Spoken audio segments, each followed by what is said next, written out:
pas mal cette interprétation. Ça donne du Francis Léla, non? Oui. Hein? Bon.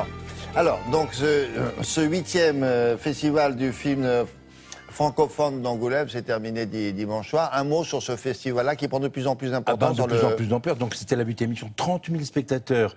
Et ça repose sur une chose, c'est que les organisateurs, qui sont Marie-France Brière, on connaît bien France 2, et Dominique Besnéard, ont demandé aux cinéastes, à tous les gens qui viennent, de ne surtout pas jouer les stars, de fréquenter les gens, de dialoguer avec eux, de parler avec eux dans la rue, de parler avec eux après les films. Et moi, je fais pas mal de festivals en France, je n'ai vu aucun qui soit aussi chaleureux, aussi sympathique. Il n'y a pas de barrière entre les gens, il n'y a pas de barrière. Tout un chacun parle, discute. Donc, alors, il y a beaucoup, tout ça parce que c'est un festival populaire, vraiment très populaire.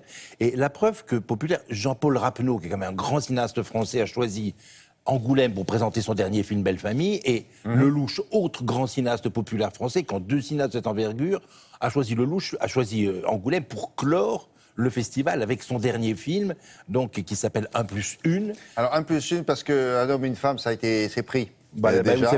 Donc là, il en a trouvé. Ce que Lelouch dit avec beaucoup d'esprit et de justesse d'ailleurs, c'est que 45 ans après, 50 ans après, pour son 45e film, et le même que le premier, si j'ose dire, enfin, qu'un des premiers, il raconte l'histoire improbable, une rencontre entre un homme et une femme.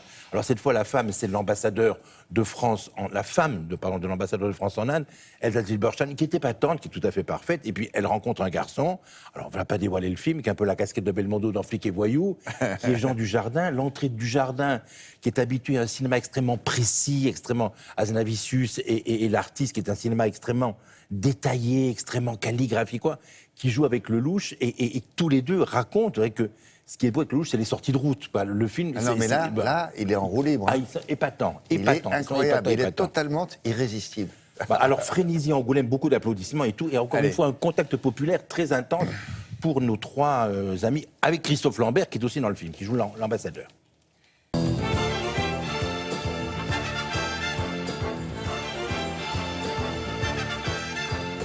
Je suis président du jury. Je viens, fêter les 30 ans de 37.2 avec Béatrice. C'est très amusant. Là, on fait plein de rencontres super. Et le reste ne vous regarde pas. Enfin, écoutez...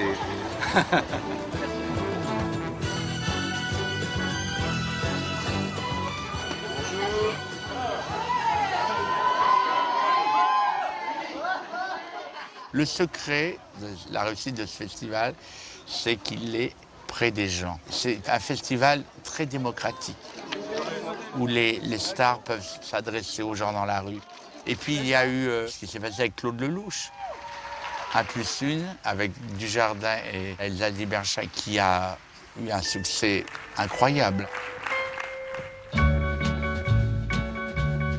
50 ans après Un homme et une femme, j'avais envie de refaire une histoire d'amour pour faire le point et savoir si j'avais appris des trucs, quoi.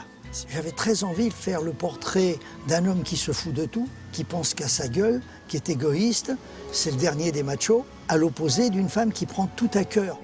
Et vous tombez souvent amoureux? Honnêtement, tout le temps. Je suis honnête, je vous le dis. Oui, vous êtes très honnête, c'est bien, il faut. Ça donne pas très envie en tout cas. Non, mais disons... ça perd de sa rareté. Non, mais je sais, ça paraît étrange comme ça, mais disons que je suis amoureux de l'amour, j'aime bien le sentiment amoureux. Oui, j'ai compris, oui. Mais dans tous les domaines d'ailleurs, que ce soit les femmes, la musique, les légumes, tout ça. Oui, mais... Ils sont tellement loin l'un de l'autre que je me suis dit, qu'est-ce qui peut les réunir? J'avais envie de faire un grand voyage à cet homme et cette femme dans un pays où les contradictions sont constantes. Fais comme si tu étais assis.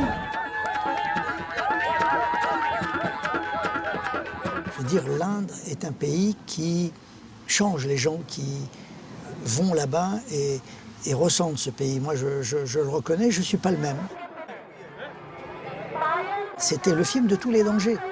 Quand on a débarqué en Inde, on n'avait presque pas d'autorisation. On avait des visas qui nous donnaient le droit d'arriver en Inde, et puis après, il fallait qu'on se démerde. Donc on est allé de miracle en miracle. Claude, je crois qu'il fait énormément confiance à ses acteurs. Et il crée en revanche, il nous met dans un écrin où il nous met dans des situations pour créer l'accident. Et à partir de là, à nous de nous servir de ça. Donc il a toujours le bon œil et il laisse tourner. Et on n'entend jamais couper. Et c'est là qu'il peut se passer des choses. Donc à nous de dépasser le texte, d'aller plus loin. C'est le plus beau compliment qu'on puisse nous faire quand on dit « Ah, mais tout était improvisé ». Pas du tout. En fait, il y avait quand même une ligne conductrice, on avait nos scènes, puis après, il y a des sorties de route. Il en a gardé certaines, et puis d'autres pas. Mais je pensais pas m'amuser autant tous les jours, tout le temps. J'ai l'impression qu'il m'a vraiment enlevé quelque chose. C'est la croûte en moins, c'est la fameuse croûte qu'on met comme ça, quand on se dit bon, allez, ça me protège un peu, voilà, on l'explose parce que finalement, il est évidemment très bienveillant. Et c'est un film qui donne envie d'aimer, c'est un film qui dit osez aller vers qui vous êtes. Et je trouve que c'est un film rassurant et qui donne de l'amour. Je fais un petit Darshan. Un petit Darshan. Ah oui, alors il faudra aller voir le film pour comprendre que c'est qu'un Darshan. C'est important dans l'histoire du film, avec des scènes typiques Lelouch, des scènes à deux comme ça, qui sont un vrai délice, quoi, non? Bien sûr, tout à fait. Alors le film, on va le voir, il va sortir en décembre, le film. Oui. Ça fait magnifique, romanesque et romantique. Je voudrais dire, je voudrais inciter, si vous m'autorisez à le faire, inciter Ségolène Royal à venir au festival. Elle fait la tête, elle a coupé les subventions. C'est dans sa région, il faut qu'elle y aille. Mais je croyais que ça s'arrangeait, cette affaire. Non, ça s'est pas arrangé du tout. Voilà, il faut y aller. Et alors, je vais dire que tous les films du festival d'Angoulême, enfin tous, les films primés, vont être projetés à Bride-les-Bains. Il y a un jumelage entre la station thermale de Bride-les-Bains et le festival d'Angoulême. Le 24, 25 et 26, ils vont tous être présentés là-bas par la famille Lolostec. Et je voudrais dire que Valérie Perrin, qui est Madame Lelouch dans la vie et qui a collaboré au dialogue, à l'histoire au dialogue, oui, scénariste, a écrit un livre qui s'appelle Les Oubliés du dimanche. Et moi, j'adore Madame Lelouch parce qu'elle se bataille pour les animaux avec beaucoup de force et beaucoup de vigueur. Et outre qu'elle écrit bien et qu'elle inspire son mari, c'est toujours bien parfait. Donc, ça s'appelle Impulsion. Et Angoulême est à suivre. C'est un grand festival français qui a fait un beau décollage. Vous l'avez dit chez Les Oubliés du dimanche, si je me souviens bien. Les Oubliés du dimanche, c'est le livre de Valérie Perrin. On le voit. Ok. Voilà.